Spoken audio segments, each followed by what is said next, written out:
नमस्कार, मेरा नाम आलोक है। आप लाइव स्टीज देख रहे हैं। हमारे विशेष कार्यक्रम सुबह की चाय में आपका बहुत स्वागत है। देखिए, आज तारीख है 22 जून और मौसम का मिजाज बदला हुआ है। उम्मीद है आप स्वस्थ होंगे, कुशल होंगे। आज रविवार का दिन है, छुट्टी का दिन है। पूरी फैमिली अच्छी होगी, स्वस्थ होंगे और मौसम ने जो मिजाज बदला है उससे काफ़ी राहत मिली होगी। बिहार के हर ज़िले में बारिश हो रही है, मानसून ने दस्तक दे दी है बिहार में, ये अच्छी खबर है। लेकिन इस साल चुनाव है, तो चुनाव से पहले कैसे पॉलिटिकल गलियारों में कह सकें शांति रहेगी, कैसे वहाँ ठंडक रहेगी? वहाँ तो गर्माहट रहती ही है। वरिष्ठ पत्रकार रवि उपाध्याय जी हमारे साथ हैं। हम जो आप तक खबर लेके आ रहे हैं, वो दिलचस्प खबर है, पहले ही बता रहे हैं, ध्यान से सुनिएगा।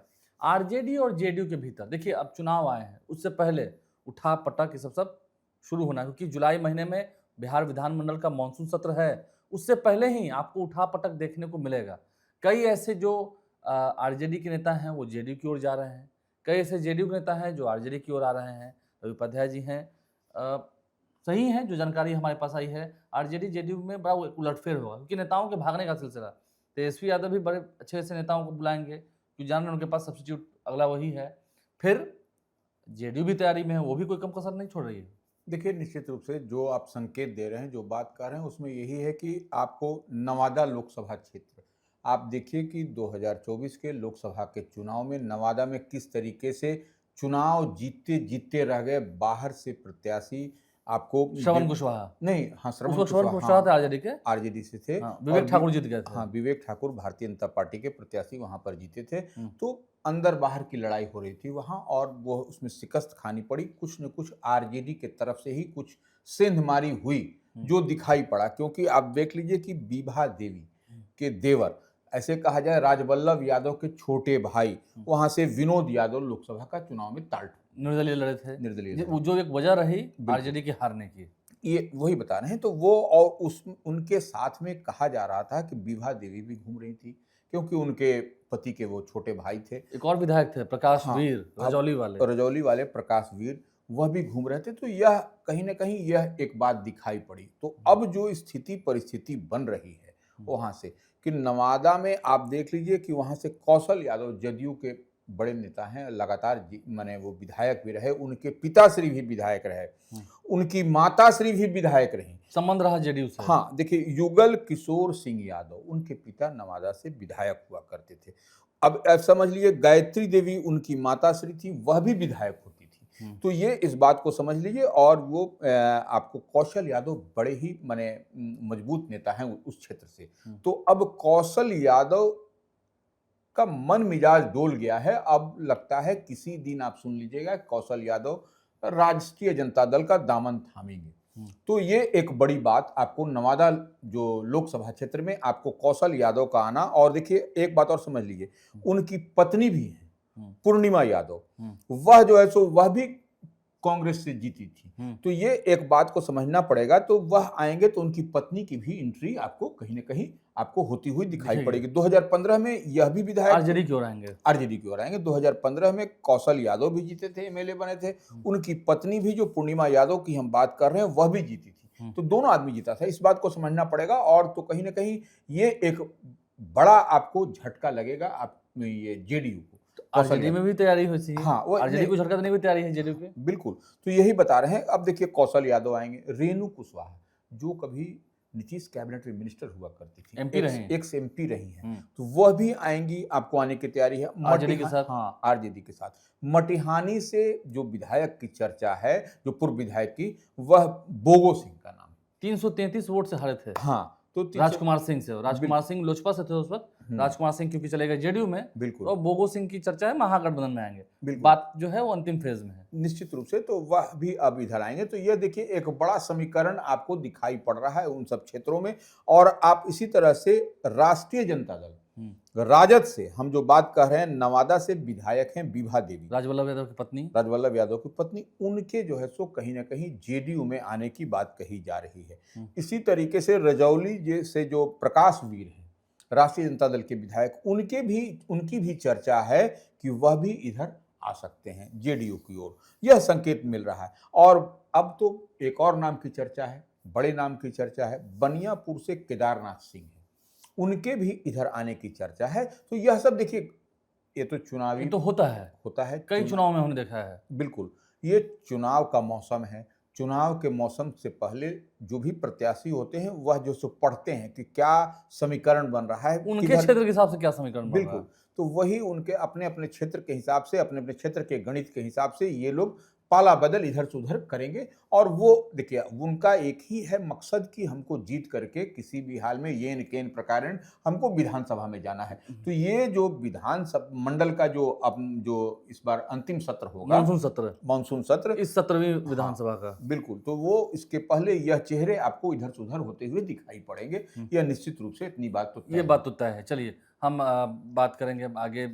चुनावी साल है। नीतीश कुमार ने सच में बिहार की महिलाओं का दिल जीता है। महिलाएं खुश थी। मतलब ठीक है, ये बड़ी खबर निकल के आई। सामाजिक सुरक्षा पेंशन के तहत जो 400 रुपए वृद्धजनों को, दिव्यांगों को, महिलाओं को, इन सब लोगों को मिलता था। जो महिला विडो हैं, यानी कि जो विधवा हैं, उन्हें भी मिलता था। 400 रुपये मिलते थे। तो 400 रुपये में क्या होगा? उस बिल्कुल। राशि को बढ़ाकर कई लोगों ने, हमने देखा, कई विधायकों ने, शालिनी मिश्रा खुश थी, लेशी सिंह बिहासा की मंत्री, समाज कल्याण मंत्री थी उस वक्त, हुँ। तभी 200 से 400 किया गया था। हुँ। अब देखिए, उनकी भी मांग थी, नीतीश कुमार से, सभी की मांग थी। महिला जितनी नेताएं हैं वो काफी खुश हैं, और नीतीश कुमार ने 400 रुपए से बढ़ाकर उसे 1100 कर दिया। समाज कल्याण विभाग के मंत्री मदन सहनी ने भी इस बात की जानकारी दी।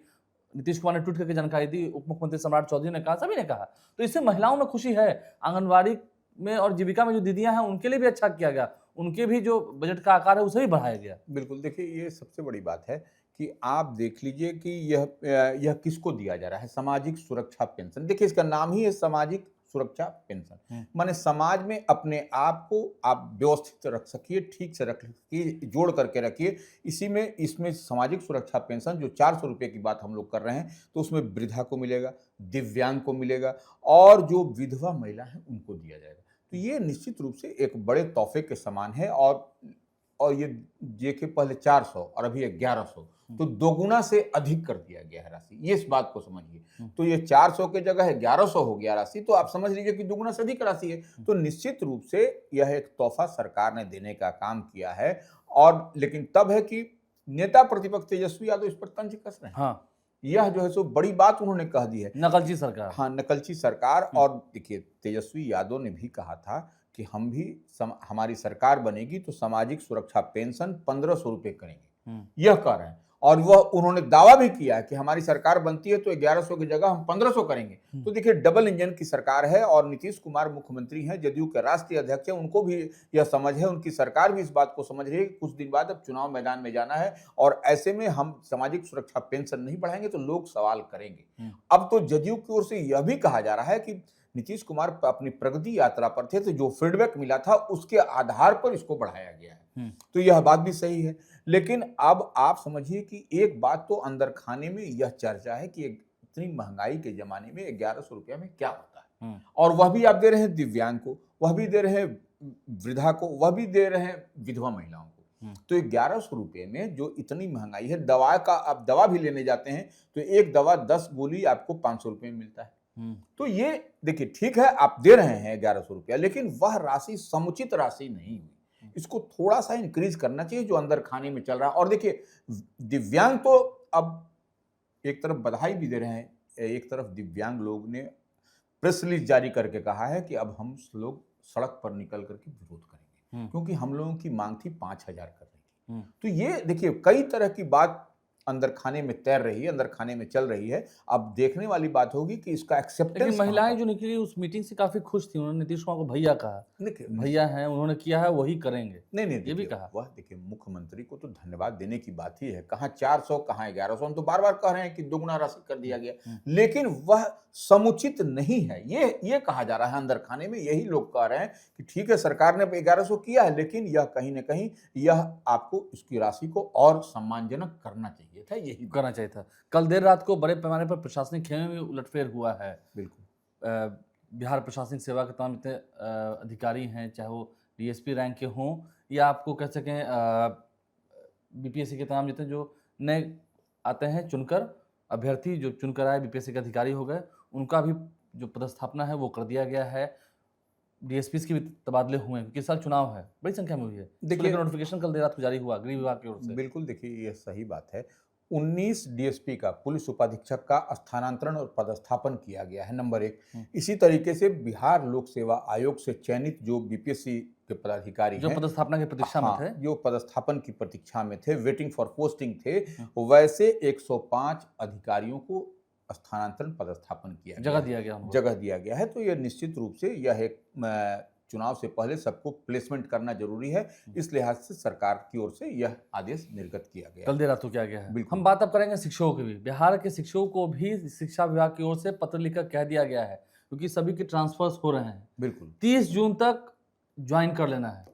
देखिए, करना ही होगा। शिक्षा विभाग के एससीएस हैं, एस सिद्धार्थ, तो वह देखिए चाह रहे हैं कि क्वालिटी एजुकेशन, शिक्षा में गुणवत्तापूर्ण हो, सो दैट कि जो बच्चे पढ़ रहे हैं सरकारी विद्यालयों में उनको बेहतर शिक्षा मिल सके। तो इस लिहाज से वह उन्होंने जो आदेश निर्गत किया है, उस आदेश में स्पष्टता के साथ लिखा गया है शिक्षकों को कि 30 जून तक जहां आपका स्थानांतरण और पदस्थापन किया गया है, वहां जाकर के पदभार ग्रहण कर लें। नहीं पदभार ग्रहण करिएगा तो 1 जुलाई के बाद फिर कोई आपको एंटरटेन नहीं करेगा, कोई आपका जहां पर है वो वैसी तरह है, आपको बने रहना पड़ेगा। कोई एप्लीकेशन 1 वर्ष के बाद तक नहीं लिया जाएगा। ये एक बड़ी बात है। निश्चित रूप से ऐसे में हड़कंप तो है, अगर जो नहीं जाएंगे, जो शिक्षक स्थानांतरण ट्रांसफर के बाद तो अपने पदस्थापन स्थल पर, तो निश्चित रूप से शिक्षा विभाग इस पर कड़ा एक्शन, सख्त कार्रवाई करेगा फिर, क्योंकि उसके बाद से फिर उसका जो डेडलाइन है वो खत्म हो जाएगा। डेडलाइन खत्म हो जाएगा, बिल्कुल। और फिर 1 जुलाई के बाद से वो फिर एप्लीकेशन दे भी नहीं सकते। नहीं दे सकते, कैसे देंगे? जब सरकार के आदेश की आप नहीं मानिएगा, अवहेलना करिएगा, तो फिर सरकार आपको एंटरटेन कैसे करेगा? तो आज तारीख हो गई 22 तारीख, 8 दिन का समय और दिया है। 8 दिन के अंदर आपको ज्वाइन कर लेना है। निश्चित ठीक है, फिर बाद में बात होगी। हम्म। तो ये पूरी खबरें हमने आप तक पहुंचाई हैं, स्थानांतरण से लेकर के पार्टियों में उलटफेर की भी बातें आप तक बताई हैं। चलिए, मौसम ने मिजाज बदला है, अब थोड़ा सुहाना मौसम है, उतनी गर्मी नहीं पड़ी है, बारिश भी हुई कल देर रात को, और अब मौसम ठंडा मौसम है। लेकिन तमाम जो खबरें हम आप तक पहुंचाते रहेंगे। आज कई सारे अभ्यर्थियों को सम्मानित भी करेगा गोल इंस्टीट्यूट, वहाँ की भी तस्वीर दिखाएंगे आपको। आप लाइव से बने रहें, हमारे चैनल को सब्सक्राइब कर लें, साथ साथ फेसबुक पेज भी लाइक करें। बहुत धन्यवाद आपका।